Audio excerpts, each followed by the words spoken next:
Kasaragod Kumbla community health centre അപകട ഭീഷണിയിലാണ്. ഓടുമേഞ്ഞ കെട്ടിടത്തിന്റെ മേൽക്കൂരയാകെ കാലപ്പഴക്കം കൊണ്ട് ദ്രവിച്ച അവസ്ഥയിലാണ്. കുമ്പള ഗ്രാമപഞ്ചായത്ത് പരിധിയിലെ മത്സ്യത്തൊഴിലാളികളും കർഷകരും വിദ്യാർത്ഥികളും ഒക്കെ ആശ്രയിക്കുന്നത് കുമ്പള സാമൂഹികാരോഗ്യ കേന്ദ്രത്തെയാണ്. അറ്റകുറ്റപ്പണികൾക്കായി കോടികളുടെ ഫണ്ട് അനുവദിച്ചതായി ചിലയിടങ്ങളിൽ നിന്ന് പ്രഖ്യാപനങ്ങൾ വരുന്നതല്ലാതെ പദ്ധതി പ്രാവർത്തികമാക്കുന്നില്ല എന്നാണ് നാട്ടുകാർ ആരോപിക്കുന്നത്. അർച്ചന രവീന്ദ്രൻ തയ്യാറാക്കിയ റിപ്പോർട്ട് കൂടി നമുക്കൊന്ന് കണ്ടുവരാം.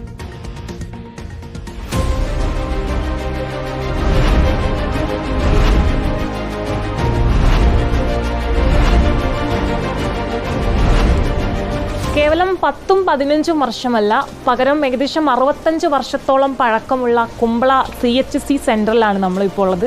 ദൃശ്യങ്ങളിൽ കാണുന്ന പോലെ നമ്മളിപ്പോൾ കാണുന്നുണ്ടോ, മേൽക്കൂരയടക്കം ഇത്തരത്തിൽ ഒരു കയർ ഉപയോഗിച്ച് കെട്ടിയിരിക്കുന്ന ഒരു ഹോസ്പിറ്റൽ കൂടിയാണ്. ഏകദേശം 2000-ഓളം കുടുംബങ്ങൾ ഈ ഒരു അടുത്ത പ്രദേശങ്ങളിലായി താമസിക്കുന്നു. അവരെല്ലാവരും തന്നെ ഈ ഒരു ചികിത്സാ കേന്ദ്രത്തിലേക്കാണ് വരുന്നതും. എന്നാൽ തന്നെയും കഴിഞ്ഞ കുറേ വർഷങ്ങളായി ഇതിൻ്റെ ഒരു മെയിൻ്റനൻസ് വർക്കും നടന്നിട്ടില്ല എന്നുള്ളതാണ്. അതുകൊണ്ട് അവിടെയുള്ള ആളുകൾ എല്ലാവരും വളരെ ആശങ്കയിലാണ്. ചേട്ടാ, കുറേ വർഷങ്ങളായി ഇത് ഇങ്ങനെ തന്നെയാണ്, ഇതിന്റെ മെയിൻ്റനൻസ് വർക്കും നടന്നിട്ടില്ല എന്നുള്ളതാണ്? ഇല്ല, തീർച്ചയായും നടന്നിട്ടില്ല. ഏകദേശം 65 വർഷത്തിന് മേലെയായി ഇതേ ഒരു ബിൽഡിംഗ് ആണ് ഉള്ളത്.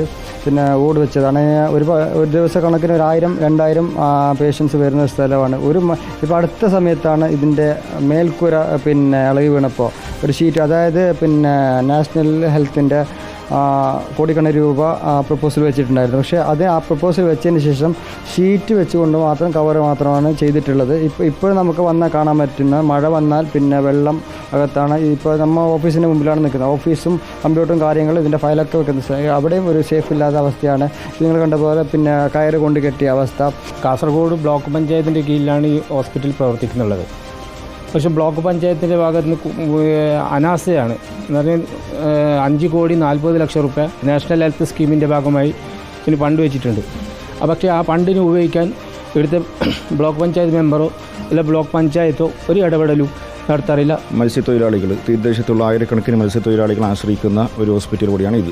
ഏകദേശം 65 വർഷം പരിക്കുന്നവർക്ക് മുമ്പ് കിടത്തി ചികിത്സയും പ്രസവ ശുശ്രൂഷ അടക്കം ഉണ്ടായിരുന്ന ഹോസ്പിറ്റലാണ് ഇത്. ബ്ലോക്ക് പഞ്ചായത്ത്, അതായത് പ്രാദേശിക ഭരണകൂടത്തിൻ്റെ ബ്ലോക്ക് പഞ്ചായത്ത് അടക്കം ഉള്ളവരുടെ ഒരു ഇടപെടൽ ഇല്ലായ്മ കൊണ്ടാണ് ഈ ഹോസ്പിറ്റൽ ഈ സ്ഥിതിയിലേക്ക് എത്തിയത്. ഈ ഒരു മേൽക്കൂർ എത്തരത്തിലൊരു മരത്തടി ഉപയോഗിച്ച് പിടിച്ചു നിർത്തുന്ന ഒരു കാഴ്ച, അത്രത്തോളം ഒരു അപകടകരമായ ഒരു ദൃശ്യങ്ങൾ തന്നെയാണ് ഇത് വ്യക്തമാകുന്നത്. നടക്കുന്ന കയറുൾപ്പെടെയുള്ള കാര്യങ്ങൾ ഉപയോഗിച്ച് പിടിച്ചു നിർത്തുന്നു. അതേസമയം തന്നെ നമ്മൾ നേരത്തെ ഇങ്ങോട്ട് വരുന്ന സമയത്ത് നമ്മൾ ആ കാഴ്ച കാണേണ്ടതുണ്ട്. ഇങ്ങോട്ട് വരുന്ന സമയത്ത് ഇത്തരത്തിലൊരു മേൽക്കൂരയിൽ നിന്നും താഴേക്ക് പതിക്കുന്ന, ഒരു മഴ വന്നാൽ തന്നെയും താഴേക്ക് പതിക്കുന്ന വെള്ളമടക്കം ഇത്തരത്തിലൊരു ബക്കറ്റിൽ സൂക്ഷിക്കേണ്ട, അല്ലെങ്കിൽ അത്തരത്തിലുള്ള ഒരു സംവിധാനമാണ് ഇവിടെ ഉള്ളത്. കാസർഗോഡൊക്കെ വലിയ രീതിയിൽ മഴ പെയ്യുന്നു. അതുകൊണ്ട് തന്നെ വലിയ രീതിയിലുള്ള അപകട ഭീഷണിയിലുള്ള ആശങ്ക തന്നെയാണ് ഇവിടെയുള്ള ആളുകളടക്കം പറയുന്നത്. അർച്ചന രവീന്ദ്രൻ, റിപ്പോർട്ടർ, കാസർഗോഡ്.